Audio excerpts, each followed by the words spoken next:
Es una bendición contar con su compañía, con su presencia, y esperamos que esta serie de estudios sean de bendición para su vida. Recordamos la semana pasada, empezamos con una serie de estudios basada en los 3 libros de Esdras, Nehemías y Esther, en los cuales se narra la historia del regreso del pueblo de Israel a Jerusalén después de haber estado cautivos en Babilonia. Mencionar primero que el libro de Esdras y Nehemías en los cánones o en los libros hebreos constituían un solo libro. Esdras y Nehemías lo consideraban un solo libro. Y la historia de Esther surge o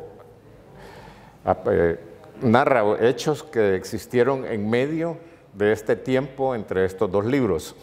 De hecho, el libro de Esther, la narración del libro de Esther sucedió unos 60 años después del primer retorno, el retorno de Zorobabel que comentábamos en el estudio anterior. Pero también sucedieron antes de la llegada de Esdras, antes del segundo retorno.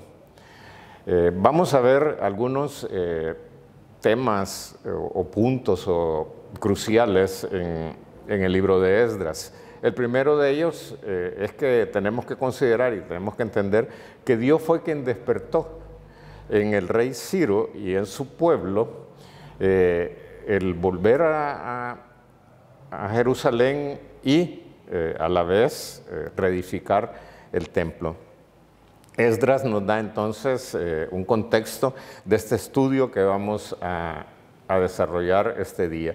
Y empezando por el capítulo 1, versículos del 1 al 6, en el cual veremos que el pueblo estaba cautivo, pero que Dios toca el corazón del rey Ciro, rey de Asiria, rey de Persia, para que permita regresar al pueblo a Jerusalén.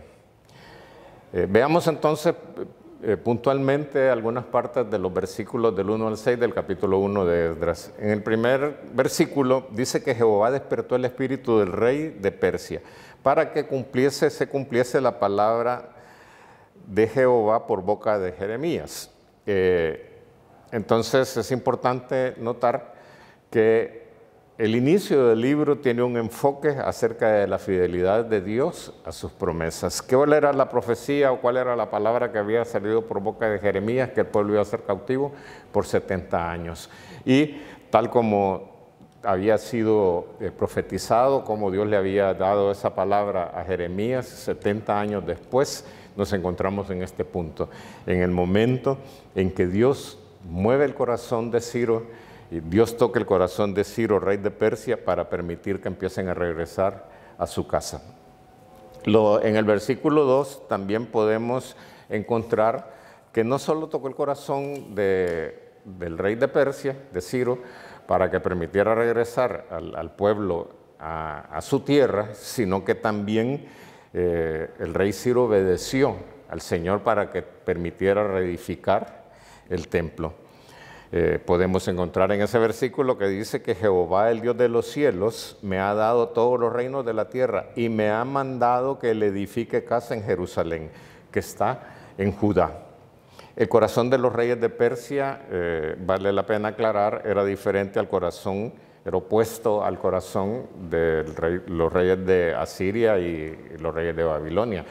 Los reyes de Asiria y los de Babilonia pretendían o buscaban siempre esparcir al pueblo en medio de todas las demás naciones paganas para que ellos fueran perdiendo su cultura. Pero los reyes de Persia, por el contrario, fueron buscando cómo reunir y volver a establecer, que el pueblo de Israel se volviera a establecer.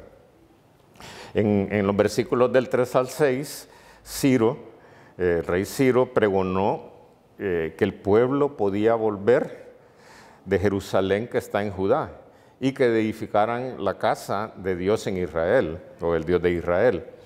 También permitió o proclamó que los que estaban en Jerusalén, porque no todos, como vimos en el estudio anterior, no todos fueron llevados a Babilonia, sino que algunos se quedaron en Jerusalén, algunos de los hebreos o de los judíos.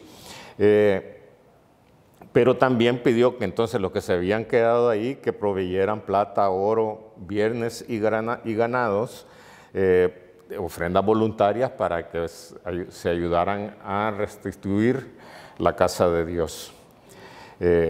También vemos que Dios no solo movió el corazón del rey Ciro, sino que también movió el corazón de los del pueblo. Ahí podemos encontrar a los jefes de las casas paternas de Judá y de Benjamín, a los sacerdotes, a los levitas y a todos aquellos hombres cuyo espíritu despertó Dios para que se involucraran en esta obra, para que subieran a edificar la casa de Jehová y que ayudaran con ofrendas voluntarias. Podemos ver en esta parte que hemos leído hasta ahora, hemos estudiado hasta ahora, que Dios estaba completamente detrás de todos estos movimientos. Dios estaba detrás de esta restauración. Estaba renovando el pacto que tenía de restaurar a su pueblo, de restaurar el templo y de volver a la adoración verdadera y posteriormente a Jerusalén. El pueblo regresa y restaura el linaje real y sacerdotal. En el libro de Esdras, capítulo 1, versículo 7 al capítulo 2, versículo 70, podemos encontrar que primero Dios se encarga de proveer de algunos materiales, de algunos bienes, de algunos utensilios que se utilizaban en los cultos, en las celebraciones en el templo, como vemos en el capítulo 1, versículo 7 de Esdras, dice que el rey Ciro sacó utensilios de la casa de Jehová que Nabucodonosor había sacado de Jerusalén y los había puesto en la casa de sus dioses. Esto era una enorme riqueza. Se estima que eran 5.400 piezas de oro y de plata y que eran insustituibles porque habían sido dedicadas a Jehová. Y Dios los había devuelto al templo, se los había devuelto al pueblo para que lo restituyeran en el templo. Guiados por Zorobabel, en el primer retorno, un grupo cautivo de 5.000, aproximadamente 50.000 personas regresaron a Jerusalén. Algunos prefirieron quedarse en Babilonia. Y decimos que un grupo pequeño, porque si comparamos estos 50.000, que parecieran bastantes, comparados con los que salieron de Egipto, que eran 600.000 hombres, sin contar mujeres, niños, es un grupo muy pequeño. Ahora, la genealogía que se presenta en el capítulo 2, y como comentamos, muchas veces no nos gusta conocer acerca de las genealogías, no le damos algún sentido, pero veamos que sí tenía mucha importancia para los hebreos. ¿Por qué? Porque si no podían probar que descendían de Abraham, no eran considerados verdaderos judíos y eran excluidos de algunos privilegios que eran especiales en la vida de la comunidad judía. Además, algunos privilegios estaban restringidos a determinadas tribus. Por ejemplo, solo los levitas podían acceder a servir en el templo. O sea, solo la tribu de Leví, y Leví era bisnieto de Abraham. Entonces sí tenía un significado el poder demostrar a través de la genealogía que uno era descendiente de Abraham. Podemos encontrar en Mateo capítulo 1, versículo 12, que después de la deportación a Babilonia, Jeconías engendró a Salatiel y Salatiel a Zorobabel. Zorobabel forma parte del linaje descendiente de David y de Salomón. Si hacemos la lectura completa del Mateo capítulo 1, del versículo 6 al 12. Y esto representa entonces que Zorobabel formaba parte de la genealogía de Jesús. Esto nos puede ayudar a pensar que Dios estaba cumpliendo la promesa que le había hecho al rey David de un descendiente que tendría un reino que sería eterno y cuyo rey todos sabemos que es el Mesías. Además de establecerse de la restauración política a través de Zorobabel, también el versículo 2 menciona a Jesúa, un levita que se nombra en el versículo 40 de este capítulo 2, lo que significa que junto con el linaje real con el linaje de los reyes, también regresa personas del linaje de sacerdotal, del linaje de los sacerdotes, para que todo fuera restaurado, tanto la parte política como la parte espiritual. La restauración del sacerdocio es fundamental para volver al pueblo a la adoración, a una relación correcta con Dios. Y tenemos que entender que este sacerdocio es figura de un sacerdote mayor que vendría. ¿Quién es este sacerdote? Jesús, el sumo sacerdote. El tercer punto que podemos encontrar en la lectura del libro de Esdras es la restauración del altar y del templo. Esdras capítulo 3, versículo 1 hasta el capítulo 6, versículo 22, donde encontramos que además de sacerdotes era necesario tener un altar para la adoración y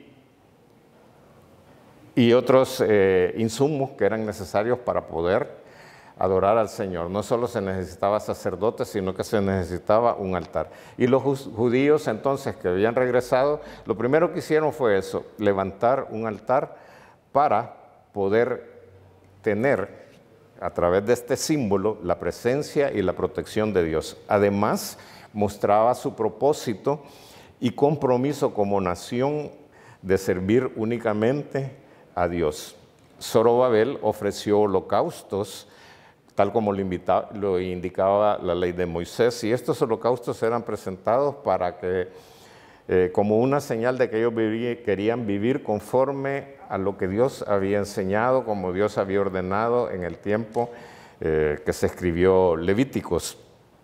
Y además presentaban holocaustos para poder presentarse delante de Dios pidiendo el perdón de sus pecados. De los capítulos 3 al 6 encontramos la lectura de la edificación del templo. Vemos también que en el capítulo 4 hubo oposición para que se edificara el templo. El trabajo al final se completó en el año 516 a.C., casi 20 años después de que había llegado Zorobabel en el primer retorno. Pero ya con el templo completo, finalmente se dedica este templo y se celebra la Pascua. En Esdras capítulo 6, versículo 22 encontramos: y celebraron con regocijo la fiesta solemne de los panes sin levadura, 7 días, por cuanto Jehová los había alegrado y había vuelto el corazón del rey de Asiria hacia ellos, para fortalecer sus manos en la obra de la casa de Dios y del Dios de Israel. Celebraron entonces la Pascua y luego los 7 días de la celebración de los panes sin levadura. Cuarto, el pueblo peca y se arrepiente. Esdras capítulo 7 al 10 habla de cómo el pueblo cayó en pecado. No todo estaba bien después de la edificación del templo y que ya se estaban celebrando los cultos. Y queremos también mencionar que esta historia que se empieza a narrar a partir del capítulo 7, hay un lapso, un tiempo que no se comenta nada, pero cuando termina el capítulo 6, pasaron casi 80 años después de la llegada de Zorobabel a Jerusalén. Entonces hay un periodo de casi 60 años antes de que Esdras llegue a la ciudad de Jerusalén, o sea, 60 años después de que es restaurado el templo. Esdras capítulo 7, versículos 9 y 10, dice: la buena mano de Dios estaba con él, porque Esdras había preparado su corazón para inquirir la ley de Jehová y para cumplirla, y para enseñar en Israel sus estatutos y decretos. Aquí podemos aprender una lección grande acerca de Esdras. Podemos observar de que Esdras primero estudia la palabra, luego cumple la palabra del Señor antes de presumir enseñarla. Vemos entonces que cada uno de nosotros también tenemos que estudiar la palabra, cumplir la palabra y después poder entonces enseñarla. Cuando Esdras regresa a Jerusalén, se da cuenta que muchos judíos se han casado con mujeres paganas. Y esto estaba prohibido de acuerdo a la ley de Dios. Entonces podemos encontrar que el pueblo de Israel, sacerdotes y levitas, habían tomado mujeres de las hijas de los pueblos paganos. Y entonces el linaje santo había sido mezclado con pueblos paganos, cometiendo así este pecado grave. Esdras entonces, en el capítulo 9, versículos 6 al 15, ora reconociendo la santidad de Dios y también reconociendo el pecado del pueblo, y entiende las consecuencias del pecado. ¿Cuál es la consecuencia del pecado? Que nos aparta de Dios. Esdras capítulo 9, versículo 15 dice: Dios de Israel, tú eres justo, tú permitiste que un grupo de nosotros pueda salvarse, como ahora vemos. Reconocemos que somos culpables y que no tenemos derecho de acercarnos a ti. Tomado de la traducción del lenguaje actualizado. Muchos observaron esta actitud, muchos observaron esta oración de Esdras y llegaron a darse cuenta de su maldad.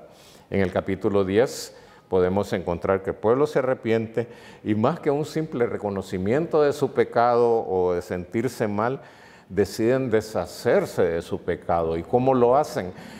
Expulsando de entre ellos a las mujeres paganas que habían tomado como mujeres, a los hijos que habían concebido con estas mujeres, y así someterse al consejo y al mandamiento de Dios. Vemos entonces como una conclusión que los exiliados han regresado, han reconstruido el templo y además han restaurado el culto. La lección quizá principal acerca de Esdras es que un hombre piadoso que conoce la palabra de Dios y la obedece puede influir en una gran cantidad de personas. Así, con la llegada de Esdras, con la restitución del templo, con la restitución del culto, vino un avivamiento, un nuevo comienzo de obediencia en el pueblo de Israel.